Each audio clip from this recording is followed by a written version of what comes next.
Alright guys, David here. On my way home from work and just caught the Battlefield 5 reel. I'm sure a lot of you had. So, Battlefield 5. I know it looks funny. Got my custom polo. It literally just covered up for it with a sticker that I wrote, a 512, a B, whatever you want to call it. So it's in World War II. We know that for sure. Sounds like the campaign will be really interesting. They're doing something similar to what they did with Battlefield 1 with the war stories. I think that's going to be really, really cool.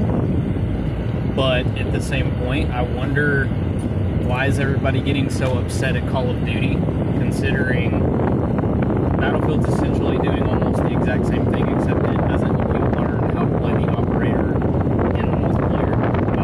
I get absence of a real narrative, but these Call of Duty solo missions where you get the fleshed out backstory from operators as well as on how to play them, it's pretty much the same thing as war stories. We're talking probably 5 hours of performance in on both. I believe Battlefield 1's campaign was 5 1-hour missions with each character. So, pretty much the same. Sounds like pretty standard fare when it comes to Battlefield multiplayer. I like the ideas that they are bringing with fortifications. There's too much happening in these maps where everything gets blown sky high. And then literally you're on a map that's just flat, that has nothing on it because everybody has destroyed every building, destroyed everything. It's awesome to destroy things, but that leaves the defense in a bad position where there's literally nothing to hide behind. I'm really glad that they're adding something in where you have a way to defend yourself.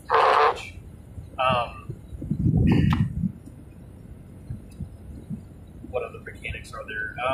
I like the combined arms idea. The co-op mode sounds like it's going to be a ton of fun. Infiltrating, trying to be really quiet when you go in with your squad of 4. You have the opportunity to choose to leave, or you can stay in to get even bigger rewards. I hope there's somewhat of a penalty if you die, like maybe you just lose everything. Not necessarily that I want penalties when I'm playing an online game, but it would at least be, that kind of just adds to the stakes of it. The fact that you're trying your best you're risking everything for the opportunity for the greater glory of the mission. So that sounds like it could be really cool. No battle royale, as far as we know. They are adjusting the operations mode that there will be a sudden death kind of last player standing thing, but it still sounds like the goal is work with your squad and don't die, obviously. But it's nothing like a traditional battle royale. That may still come to the game. They have said with the new Tides of War, which I'll go ahead and bring that up since we're in it. Tides of War is essentially they're doing seasons of content like everybody else is doing. One of the benefits to this, no season pass, no premium pass. You're not walled up from the rest of the community. That is amazing. So they're doing in-game rewards, like you actually get rewarded for playing.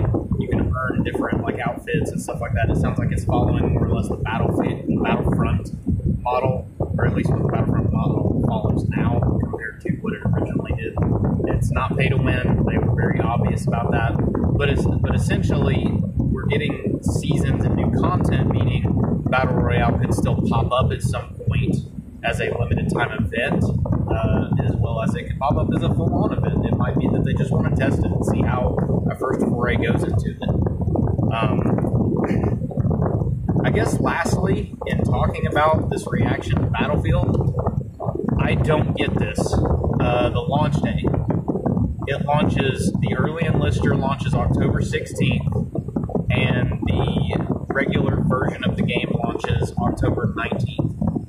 Why in the world would you launch a game in between Call of Duty Black Ops, which I understand is not as strong a brand as it used to be, but between Call of Duty Black Ops and Red Dead Redemption 2?